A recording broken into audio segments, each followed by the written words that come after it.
J'ai les reins bien trop fins, les boyaux bien trop gros. J'ai le sternum qui se dégomme et le sacrum, c'est tout comme. J'ai le nombril À tout l'hôpital de embrayé. Tulle, on l'appelait la salle verte. Entre 1957 et 1983, les chirurgiens y ont coupé ou scié avant de les recoudre des centaines de malades.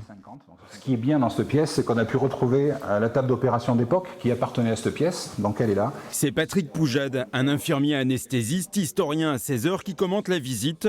Dans le public, une infirmière qui a longtemps travaillé ici. Ah, ça fait bizarre.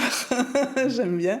Non, parce qu'il y a plein de trucs que j'ai connus, élèves et puis après infirmière, dont je me suis servie. J'ai la rate qui se dilate, j'ai le foie qui est pas droit, j'ai le ventre qui se rentre. Tous ces petits instruments là, de torture, c'était des instruments qui étaient nécessaires pour faire des dissections. Jusque dans les années 90, l'hôpital de Tulle a fait des dissections. Vous avez des coupes-côtes, de quoi ouvrir un crâne.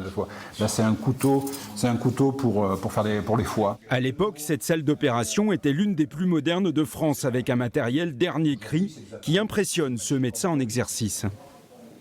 On est face à un respirateur, je pense qu'il doit être années 70-80. Je pense qu'on serait tous incapables de faire fonctionner une machine comme ça aujourd'hui.